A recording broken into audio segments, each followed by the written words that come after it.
Generating traffic and sales can be a challenge for online merchants.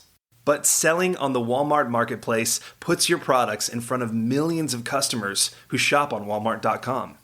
And right now, sellers who join Walmart Marketplace can save up to 50% on referral and fulfillment fees for the first 90 days.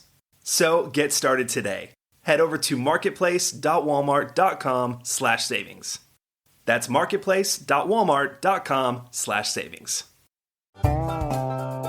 Welcome to E-Commerce Conversations, a podcast by Practical E-Commerce. What is going on, Internet? Eric Van Holtz here, back again with another E-Commerce Conversations. Across the desk from me is one of my longtime friends, going back to probably like 2013 or 2014. There. Bryan DeLuca. What's up? I got your last name right? Oh, 100%. Okay. Good job. You know, it's weird whenever pronouncing my last name has taken many forms over the years from different people, but I feel like the older I get, the more people get it right for some reason. So congratulations. I guess, you're hanging out with older people who have run into other DeLucas. Yes. And there's like one other Bryan DeLuca on the internet. Oh, screw that dude. It's spelled the Y, Bryan with a Y, and I think he's also like on the internet doing things like publishing or whatever, and so I think we like secretly compete for our name. Yeah, have you ever met him or reached out to him? I think we're like friends on LinkedIn or something. Oh, that's kind of weird. It's very creepy. So we go back a number of years. 2013, I started Beard Brand, and Bryan started Foot Cardigan. That's right. Which is a great name. Thanks. A cardigan for your feet. Yeah, we can talk about like how that came to be or whatever, but that was intentionally tested. Oh, really? Yeah.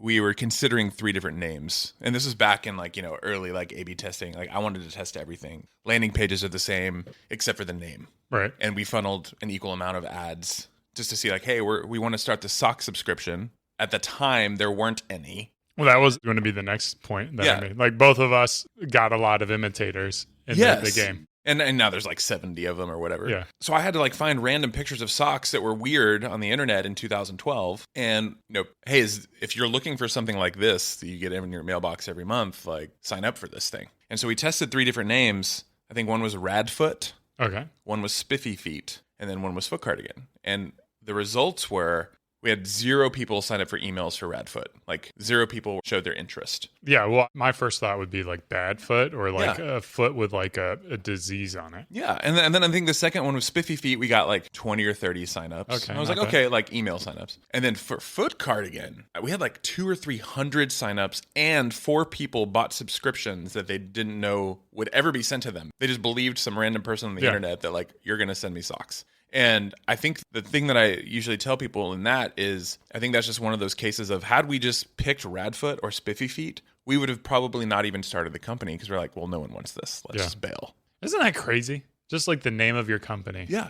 And I'm not one of those guys who's like, okay, like maybe it should be this, maybe it should be that. But for whatever reason in that moment, I was like, this is my first entrepreneurial endeavor. Or actually, that's not true. But the first one where I was trying to be more intentional about starting a business. And that's just how it happened. Dude, have you ever seen The Founder with Michael Keaton? 100%, yes. Yeah, and I still remember vividly when he was like settling the lawsuit with the McDonald brothers. It's like, but why us or what's the interest? And he's just like, McDonald's. It's just like, it's just the name. That's what it is. Yeah, it's Americana. It's just like everything is just the name McDonald's. Yeah, and nowadays, like naming everything, you can name anything. Like I think it doesn't matter anymore as much. I think it matters. One of my regrets, though, with Foot Cardigan is while I think we could have expanded into other categories, you having the word foot in your name really, I think, crippled our ability to, say, like, make T-shirts.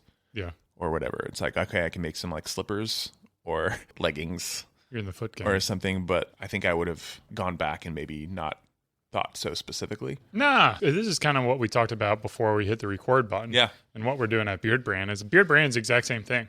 Like it's beards in our name. Like we can't sell beyond dudes really. But like a lot of dudes who don't have facial hair, they're like, I don't get this brand. I'm not following in line. Yeah, I do think I feel different about it now. But the only I think the same thing with Beard Brand as Foot Cardigan is like the reason we were able to get traction is because of that name. Because people are like, yes, I want to connect with like my niche, the people who are super passionate, the people who are actually going to take that risk and buy from some crazy wahoo on the internet who you have no trust at all is because the name. Well, like in our brand ethos, I mean, a lot like you guys, like in our brand ethos, we were very irreverent, very cheeky, very clever, very witty. And when you hear the name Foot Cardigan, I think like there's an expectation I think you have with what that might be. Yeah. And we wanted to make sure that the consumer and anyone who interfaced with us, that became a true statement. Like, oh, Foot Cardigan seems quirky and weird. And we certainly were. Much like you guys, and this is what I love about Beard Brand and what y'all are doing, is that's seen throughout. Like that brand message and tone is set throughout. Like I think in our office for Foot Cardigan, when you walked in, we had a mural done. And it was like a 30-foot wide mural, 20 feet tall, and it said, "Welcome to Feetville, USA." And it was super colorful and bright. And it just set the tone. When people walked in our office, they're like, yes, this is exactly what I thought this should be. They weren't like disappointed that it was, wasn't some dude in his mom's basement. Can you imagine if you had a foot fetish and you went in there? You're looking at me now like, oh yeah, that was me. No, there was certainly like a subculture. Yeah. Some subculture communities that we found. The foot fetish community was one of them that kind of stumbled upon us, and we definitely catered to them knowingly or unknowingly. I don't know if that was an intentional thing, but that is a bigger community than I thought. Yeah. Well, I mean, like we have the same thing in our space. They call them bears in the gay community. Yep. Who are into like burly bearded dudes. And like, yeah, we love burly bearded dudes, like that's, so I think the first place we ever advertised on was like a gay website targeting Brilliant bears. And, like we're open-minded and we're not bigot and we don't do, like heteronormative type of marketing. It's a bigger word than I know. So I don't know what that means. Yeah. Well, so, now you know. No, I think so. You and I's history, I think it started when I was more active on Twitter back then. Was it Twitter or Reddit? Reddit. Yeah. No, it was Reddit. Yeah, because I used to post all the time. You posted on Reddit, and I think I just reached out to you about something or other. I knew you were on Shark Tank or were about to be or something like that. When you and I just like caught up we called each other. I called you or you called me, and we just talked for like an hour. And then we realized like our daughter has the same name, which is not common. Has the same name. Yeah, and they're like 2 months apart in age. Yeah. And so I think we kind of bonded over that. And then of course like you were on Shark Tank. I was on Shark Tank shortly after you. Yeah. And so then we shared that bond as well. Did we ever talk about it? How was it for you? I don't even know if I followed up with you. We had a great experience. I don't know how you view it. For us, it was kind of the best and worst thing that's ever happened to our business at the same time. Oh, really? Interesting. The best in that, like, obviously the exposure and like the marketing and like amazing. The worst in the sense that it gave us a false sense of who our customers were. Yeah.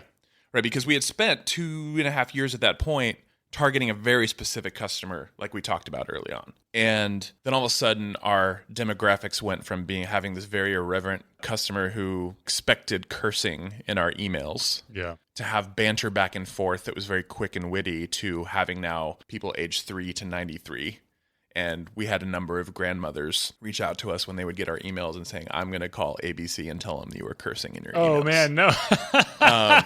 This isn't what I think ABC would want. Like, how dare they? Like, I mean, handfuls. And so that Shark Tank tale, we also didn't know, and I don't know if you guys had this experience as well, we also didn't know how long that tail would last.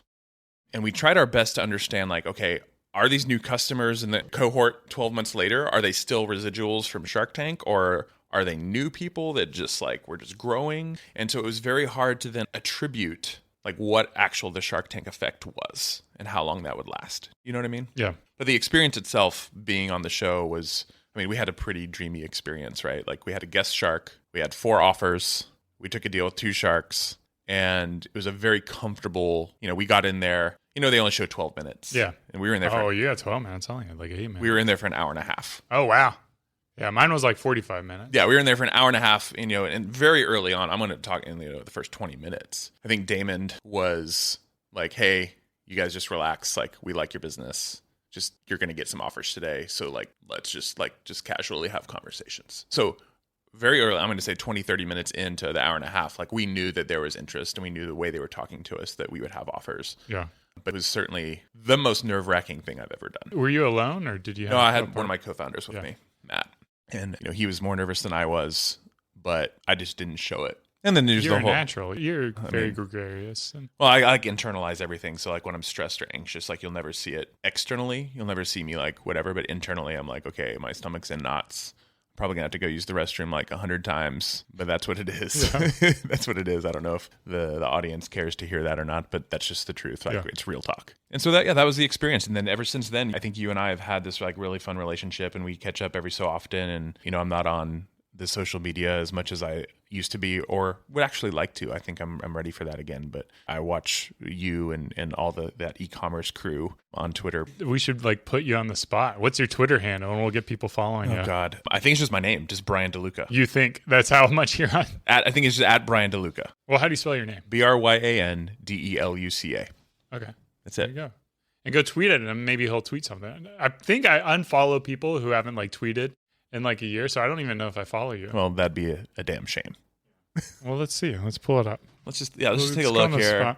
Like, I'm on it all the time. I can't believe you're on it all the time and you just never say anything. I'm a creeper. I'm a lurker. I'm whatever it is. Band holds. Let me look here. Yeah, I'm following you. Okay, great. I feel really lucky. I'm one of your 688 followers. Amazing. I'm very honored and blessed that I'm. And you only follow 90 people. I'm one of your 562 follows. And I feel also embarrassed that you follow me and I provide you no benefit at all in your life on Twitter. Well, I mean, the last time you tweeted was May 19th, 2019. Yeah, over 2 years ago. It's really embarrassing, isn't it? It's amazing. Like, because just this past weekend, I just went through and cleared a bunch of inactives, and I'm like, 180 days is the limit. So anyone after 180, even though you haven't posted for 2 years, I still didn't. It is a privilege. I feel very privileged right now. That's how much our friendship, that's how deep our friendship goes. So you have a couple things that I remember. Didn't you work with Cuban? Well, we made a deal with him, but didn't close the deal. Okay. But didn't he you connected with some people, or because you had like a good CFO that really helped you guys scale? Yeah, we did. No, it wasn't Cuban. It wasn't because of Mark. He was really gracious though. I think when the deal died in diligence, and for those listening, actually a good percentage of deals that are made on the show don't actually close. Right. Spoiler. Yeah, spoiler alert. And that's okay. And, we had our own reasons. They had their reasons. And it was kind of a mutual agreement that we wouldn't close. And we didn't know if we were going to air or not. And we ended up airing. But when Mark found out we were airing, he did send me a note and was like, hey, dude, congrats. If you need anything, just let me know. So super gracious. But the CFO we ended up finding really helped us get to a place where we understood, maybe what we were doing. And I think that's the story of entrepreneurship and growing a business. Is when we founded Foot Cardigan, it was really important that we all had full-time jobs, right? We all had full-time jobs. We had wives, we had kids, and our time was limited. And so taking no advice from anyone, I started the business with 4 other co-founders, so 5 of us. Yeah, that's a lot. And ended up at the end of the day kind of whittling down to 3. But it was because we had to share the load, and I had certain skill sets. There were other areas where I was not strong, and where I was kind of, I'm not going to say embarrassed that I couldn't do certain functions of the business then. I kind of wear that as a badge of honor now. And certainly when I talk to young entrepreneurs, it's not normal to do everything well. Yeah. Very few people can actually do everything really well. And I think the thing that I look for now is those entrepreneurs or those founders that are very self-aware of their shortcomings, of the areas where they're not strong, because when you kind of know yourself, I think that's when magic can happen. Well, you can start to build a plan. Exactly. It's in those early days, you have to do everything. Yep. You do, even if you suck at it. Yeah, 100%. You have to do it. Are you good at it? That's a different question. Does it bring you joy? Yeah. Are you good at that? It's just the thing now. It's well, I can do a lot of things, but should I do them is the real question. I can build Facebook ads. Should I? I don't know. There's a ton of people better at it than I am. But I could do it if I needed to.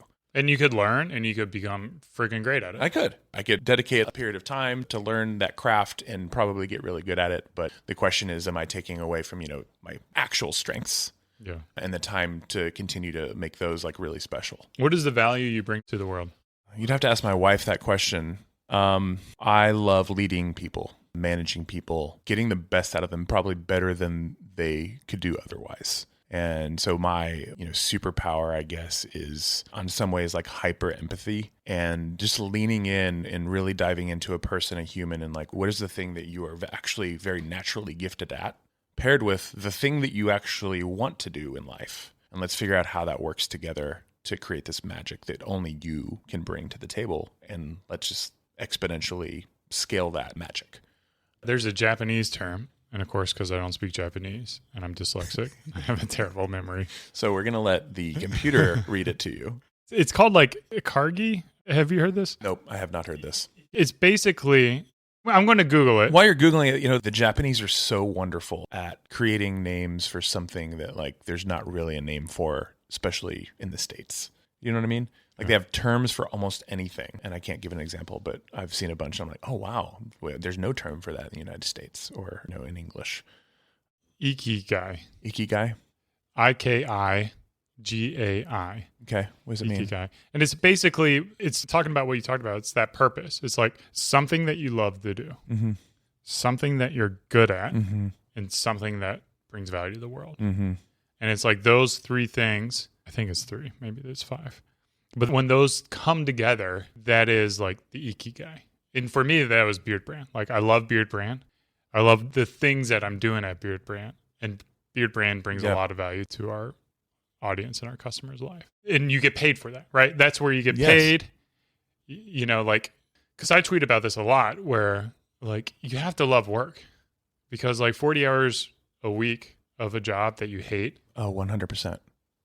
And you've gone through that. So I want to do a quick segue into that because you sold Foot Cardigan. Was that a regret? Do you think you should have kept it? For something, and for all the founders or entrepreneurs out there, I think there's this like, yes, that was like, oh my gosh, this is my baby. What's going to happen to it? But I think there's a time for everything to happen. And we had an acquisition in 2017. And then I stayed on as CEO. The private equity group came in and purchased it. I stayed on as CEO for about a year. And then I just knew my time had come to kind of leave. I'm very thankful that I got to do that on my terms, to leave and go work with a mentor of mine. And then I kind of like, got into, let's call it intrapreneurship. I went to a larger organization and built a few brands inside that organization and had some success there and did the same thing I love doing at Foot Cardigan, which is building a team, building products, creating something that hadn't been done in a certain way before. And then recently left that post as well. And here we are, me spending the summer with my kids and my family. Yeah. So I want to talk a little bit about that because also on the Twitterverse is all these gurus and all these people pumping, marketing stuff and, like hyping entrepreneurship. And I love entrepreneurship. Like you're not ever going to get me telling you not to be an entrepreneur. But at the same time, I feel like it's not made for everyone. And there are opportunities of, as you say, entrepreneurship, where you lead a team, almost like every project manager, every general manager, every CEO, they all have to have that entrepreneurial mentality. Yeah. And just because you're getting a salary and you're putting food on the table of your family's dinner table and a roof over their head, that's no inherently worse to me. Like, I think like the impact you can make working for a company or working for your own company it can be remarkable. There's certainly a different kind of stimulation that I think that provides to an entrepreneur's brain, being an intrapreneur. And I think at first it was very exciting, exhilarating, whatever you want to call it, that like, okay, cool, what? I have free reign to kind of create these businesses, this e-commerce division within this company that's been traditional retail for 20 years. I get to not only kind of build a team, but now I get to educate an entire organization on this thing that they don't really know about. This thing that exists called e-commerce, or like, how do you start a website? I think, everybody is like, how do you get people to come to your website? Well, let me show you, right? There are, just like entrepreneurship, there's pros and cons to entrepreneurship.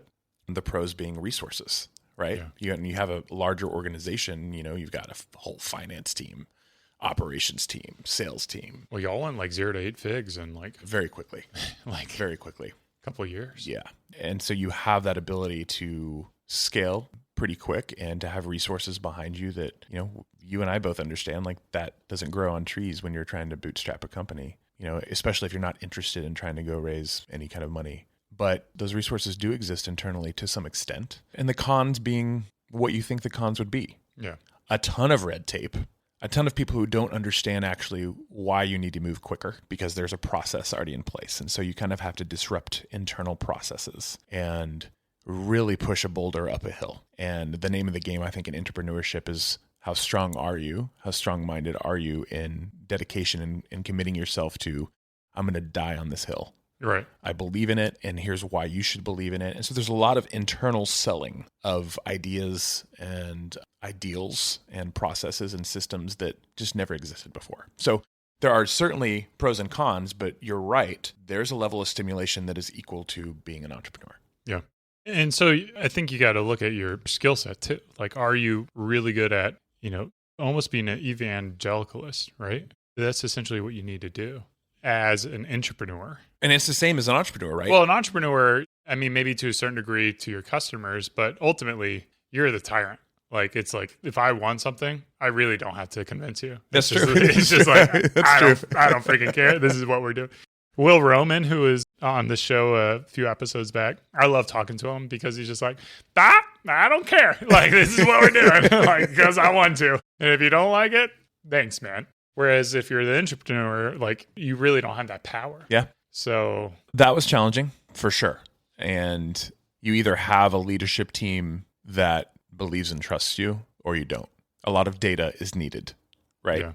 Yeah. I think as entrepreneurs, a lot of time we deal on intuition. Like, we know the customer, we know our consumer, and we just believe that this product is going to do well. We often don't need to do, I know you're an old consultant, but like, we often don't need to do like crazy due diligence on the markets and data cleansing and all that bullshit. You're just wasting resources. Yeah. And it's like, okay, like, you either have a belief that this is going to work or not. And in entrepreneurship, you kind of have to prove out like your like hypothesis on like, here's why I need 2 people to do this thing that I think can generate incremental revenue. Here's what they will do here, and it's just kind of the game. But with all of that, the same thing still exists. Like that you said, like evangelize, because as a founder, and I know everybody who's listening can relate to this, really, I feel like the number one thing you need to be really great at as an entrepreneur is just like being able to tell your story over and over and over again with the same energy every time. Yeah.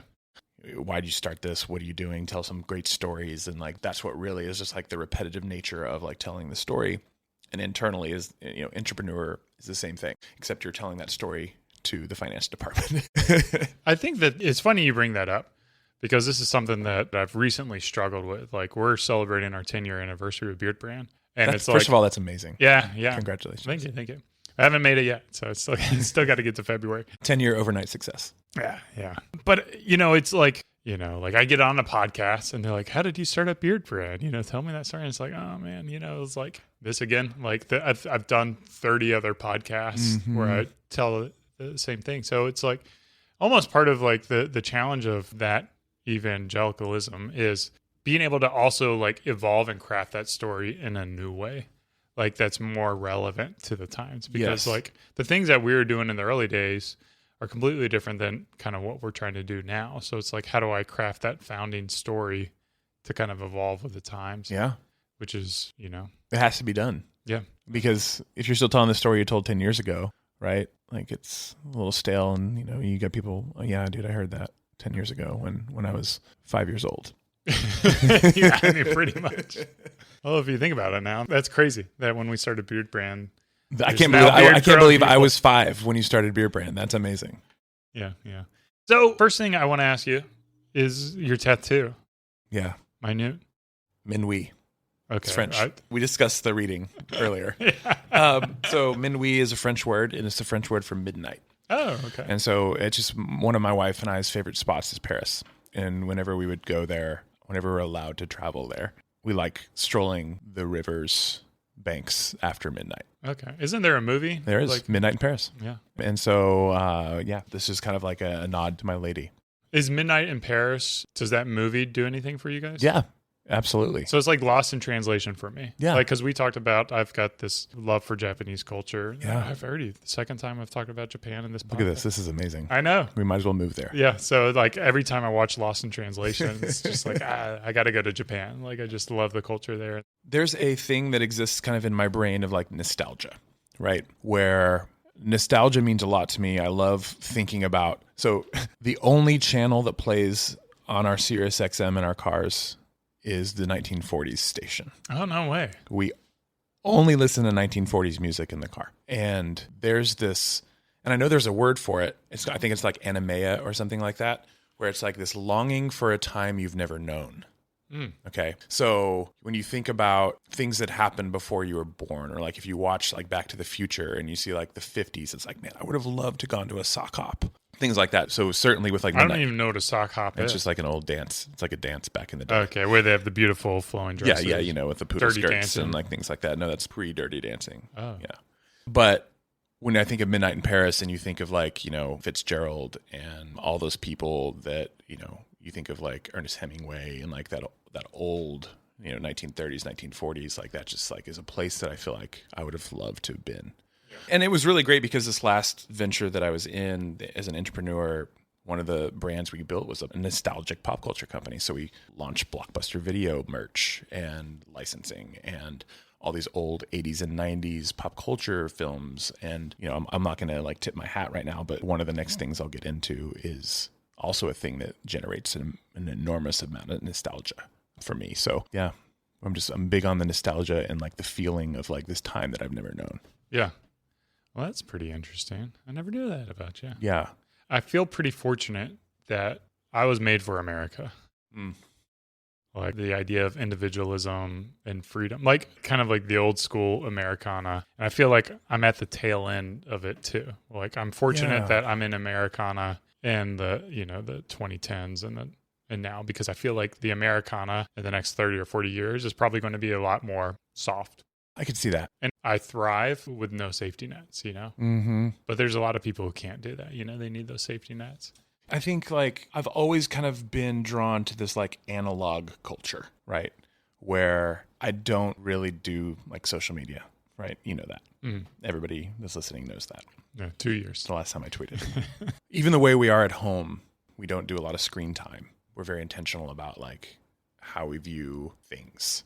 And one of those things that I think, especially now in e-commerce, especially with like the iOS 14 stuff and whatever, is I think we've gotten away from the old way of marketing, right? Telemarketing. The old way, yeah, there we go. Call centers. Smile and dial. Like advertising and marketing that isn't so reliant on a paid media spend because the algorithm works for you. It's like, let's actually get back to actual marketing and advertising and doing it in a way that like is a nod to like how everybody had to do it for the last hundreds of years because they didn't have access to this. Do I think it's beneficial? 100%. If your digital marketing is great, then awesome. But I do think what we tried to do so much at Foot Cardigan was like, let's talk one-on-one to the customer and not try to just like blanket everybody because at some point that may not work. Right. Right. So I think like when we talk about like the end of an era, the end of like the Americana that we all knew and loved, I think there's a lot that comes along with that and the commercialization of everything. And how can we as e-commerce people make this more and more about the one-on-one relationship with the consumer that I think it was always meant to be. Yeah. And I think that's where you win a lot. Yeah, I agree. That's always been kind of our mentality at Beard Brand, or at least my mentality. And the challenge is always like parlaying that to the team so they continue that spirit as you grow and scale. It's such a big challenge, but it's certainly possible if it's a focus. This is where I end the show and I say, hey, what can we promote? But there's nothing to promote. If you want to follow me on Twitter and not get any tweets, then that's great. If you want no benefit to your life, then follow me on Twitter. Yeah. No, I think like I would say promote Beard Brand. Oh, you're so nice. Like, no, really. Like, look, I'm currently not doing anything. And so I want to make sure my friends who are like in this moment, but yeah, if you want to follow me, I'm sure in the next 12 months, I'll spin up a couple things. Yeah. Maybe tweet about it. And maybe tweet about it if you're lucky. Brian, this has been too long. My man, I know. Too long. So great to see you. I'm so glad you texted me and said, yeah, you're in Austin for 24 hours. Come hang out. Of course, man. I'll kick people off my calendar. I love for it. you. I appreciate you. All right, man. This has been another e-commerce conversations. I hope you guys learned a thing or two, or at least you just enjoyed. And now you want to go to Japan. Yeah. Japan and Paris. Yeah. So it'll be a great time. Awesome. Thanks for having me. Cheers. Cheers, buddy. And keep on growing.